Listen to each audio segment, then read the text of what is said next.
Welcome to Seattle, Washington. We have no plans, but we knew that one thing we absolutely had to do was come to the famous Pike Place Market. Let's see what we can get into. Pike Place Market has been a local Seattle attraction since 1907. It's a free semi-open air market that showcases a variety of vendors right on the Puget Sound waterfront. From the smallest cider vendor to the very famous fish market, there's no shortage of food and entertainment here. Is that an Airedale Terrier? Oh my God, spot a Airedale Terrier. So one thing of note that we've noticed within literally the first 5 minutes of being here, one, come with your pockets full of money, and two, come with an empty stomach, but really come with a pocket full of money. It's expensive. And we still see an Airedale Terrier walking around. Oh, I miss my Smeagol. I'm gonna put a photo of him right here. One of the vendors I highly recommend is Beecher's Handmade Cheese. You'll find several sandwich, soup, and specialty mac and cheese options on their menu, but one of the coolest features is that you can see their cheeses actually being handmade right there on site. Today, lunch for me included their world-famous mac and cheese and the bretzel that's filled with cheese, garlic, and special spices and herbs. After snacking our way through the market, it was finally time to check into our Airbnb, which was very close to the airport. This quaint tiny house was nestled in the backyard of the owner's main house in a suburban neighborhood. Since it is peak season here in Seattle, it's June 2025. For about 4 days, we did spend $500 with all the Airbnb taxes and fees, but a plus was that the Airbnb was only a 5-minute drive from the airport, which was really nice because we did have a 5 a.m. departure flight heading back to Indiana in a few days.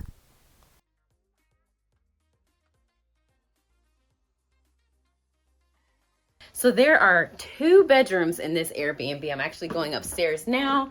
Well, not 2 bedrooms, 2 beds, because it's really a studio.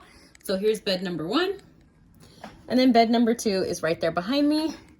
So they said it could fit 4. I could see it fitting 4 people as long as you're just not all moving around. It's kind of like, okay, when you get here, you just come here to sleep.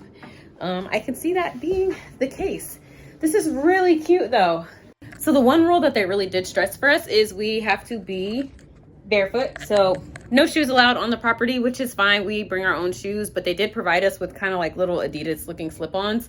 But I don't wear other people's shoes, so glad we brought our own, but socks will be fine.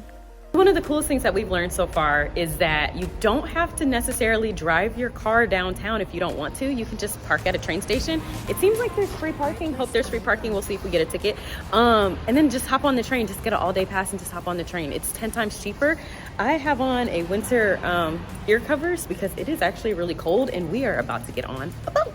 Even though we did have a rental car, we found it a lot easier and cheaper to go ahead and utilize city transit by purchasing an Orca card or just getting a single round-trip ticket. A round-trip ticket costs about $6 per person, but parking downtown can be a hassle and very expensive. We saw one parking garage going for $40 for just a few hours. The Seattle Sound Transit light rail train is super easy to navigate. It takes you from all the way out in the suburbs to the heart of downtown. Plus, a very popular stop on the SoundLink line is SeaTac International Airport. We felt safe. It was actually super clean on the train. Plus, we got to see a little bit more of the city. Now, I did mention that we were heading downtown to get on a boat, so we're going to be on the train for about 30 to 40 minutes, and we need to buy me a heavier jacket. It's about 55 degrees outside, and it's likely a lot colder along the waterfront. Once we arrived at Pier 54, we began looking for our boat charter. We booked the 10:30 a.m. 2-hour Locks cruise with Argosy Cruises for about $80. Now, it is a bit cheaper if you don't want to purchase a return trip, but I highly recommend it because the boat does not bring you back to where you initially started. Did I even go on vacation if I didn't get on a boat? There we Seattle. go. That's right. Once your tickets are scanned, you're finally able to board the boat and really take advantage of that open seating upstairs. Sean's parents also joined us, so we're really excited to share our Seattle experience with them. Oh, Sean, I was joking when I said the front. Oh. I was really joking. I was really joking when I said, let's sit up front. I think it's great. What's that thing got? It's kind of cool. Hey. Ready for all the wind. Yeah. Now that I'm looking at it, I am actually really glad that Sean chose these seats up top because it's a clear Seattle day and the view of the city skyline and cruise piers is amazing. It's still pretty cold, but it's turning out to be the perfect Seattle day. Because we hosted an event called the World's Fair. The World's Fair is 6 months long, supposed to bring an estimate.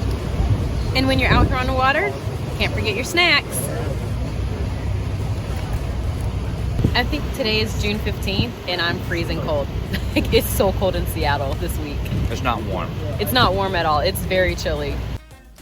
Once you're finished cruising through the salt water of the Puget Sound, you'll enter through the locks that I really forgot to record into the fresh water of Lake Washington. Here's where you'll begin to see some of the Alaskan fishing trawlers, and you might even catch a glimpse from one of the ships off of the show, The Deadliest Catch. And I'm not a millionaire yet, but I'm just gonna go ahead and put it in my heart now because something about owning a houseboat sounds really relaxing. And as your cruise comes to an end, you'll find that you are on the complete opposite side of the city, and that is where it becomes so important that you have secured some other way to get back to your original destination or to your next destination. So we're a bit grateful that we did spend a few extra dollars to secure transportation on the bus charter that is going to take us back to our starting point. It was also really nice that this bus was a double-decker, so we still got to see a lot of the city on our way back. And if you're ready to venture out of the city, just about 10 minutes outside of Seattle, if you come up to Kelly Park, you'll not only see the skyline, but in the back, right about there, Mount Rainier. Oh, this is beautiful. Okay, so one thing I've learned about Seattle, especially because we're using a lot of public transit, these hills are giving San Francisco, and it's taking me out. Like, oh look, a rat. I don't know if you guys can see that. I don't know if you wanted to see it. I don't know. Whew. Like, it is, and it's tough going down these hills. It makes me want to like roll down. That doesn't give it any justice. I wish I could show you how steep it is. Now that we've traversed across the city a little bit, we've come across several parks and recreation areas, but this one might actually be our favorite. So we sat here for a minute just to bask in the sun and take in the views of the Space Needle. Then on a whim, it was time for us to find the Seattle Monorail to take us back to the SoundLink train station. Ready? Time to get on the monorail. The Seattle Monorail is a historic landmark here in Seattle from the 1962 World Fair. It costs about $4 per trip that you take, and it's about a 3-minute ride from one stop to another, and there are only 2 stops on your entire adventure. We'll be getting on at the Seattle Center stop, which is very close to the Chihuly Garden and Glass Center, as well as the Space Needle, and we'll be getting off at Westlake Center, which is close, at least in walking distance, of Pike Place Market and the Seattle Art Museum. And when I say the ride is very quick, I really mean that. I believe the ride is only 3 minutes long. I also wouldn't call it a scenic ride. You're kind of just going in between the buildings downtown, and then you'll be at your stop in the blink of an eye. Okay, for transparency, we totally paid $4 for a 4-minute monorail ride. So that was $8 for the 2 of us. Was it worth it? No. Yeah, we could have paid like $1 something and hopped on the bus. So, if you want to do it, totally up to you, but nah. And you know, maybe I can't be too harsh about it because it was built in 1962. It was for the World Fair, so it's kind of like a nostalgic thing. But we could have got on the bus. Mm-hmm. Yeah. And although we kind of consider ourselves masters at public transportation, there are some activities that we did need our rental car for. What are we going to do right now? So we're actually going to go do a free activity. And when I say activity, it's not really an activity. It's more of a photo op. Let me lock the car before I forget really quick. But we're gonna go see the bridge troll. Where's the bridge troll at? It's in Fremont. It's in the neighborhood of Fremont. We've learned that there are so many different neighborhoods. Actually, my favorite neighborhood is actually Fremont because that's where we went dancing last night and we saw all the bars. They had music, some live, some DJ, and it looked like a really good time. We actually experienced it. And there it is. Its nose is humongous. The Fremont Bridge Toll is a 13,000-pound concrete sculpture located in the Fremont neighborhood, and it was designed sometime in the 1990s. It might even look familiar because it's been seen in several movies and TV shows, similar to my favorite movie, 10 Things I Hate About You. So if you didn't already know, one of the things that I love to do is to go dancing when we go to different cities. So Sean is inside registering us now. So we are taking an intro to solo jazz dancing. Normally we go Lindy Hop dancing, and we'll do that a little bit later tonight, but let's go take our first solo jazz dance class. Tonight, we're taking dance lessons with Swing Dance SCT. This 2-story, 3-room dance venue is inside the Fremont neighborhood.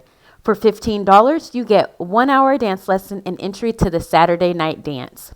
To be respectful, we didn't record our lesson, but we were able to record a little bit of footage of Sean and I dancing so you could see a little bit more of the space. After our lesson, I realized I needed a serious refresh to relearn the Tranky-Doo line dance.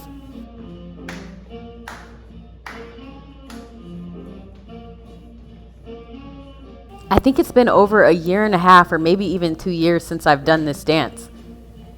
Overall, the space was great, the people were great, the lesson was great. I highly recommend that you check them out on your next visit to Seattle. This next location was a bit of a treat to visit because we don't see them often, and Sean makes his own honey wine, also known as Mead, as a hobby. This hole in the wall is called Mr. B's Meadery, and it's also located in the Fremont neighborhood. Even at a meadery, they have a non-alcoholic mead just for Mariah. Oh, a mead for Mariah. It's apple and ginger. You can really taste that ginger. Sean has a flight. Music licensing. Already gone through 2. And a non-alcoholic mead for Mariah. Cheers to Seattle, guys. Bottoms up. Well, we'll savor this. And just like that, our Seattle vacation has come to an end. If you'd like to see more content like this, please like and subscribe. Now, we're off to planning our next trip. Thanks for watching. This has been another Candid Cami Travels video.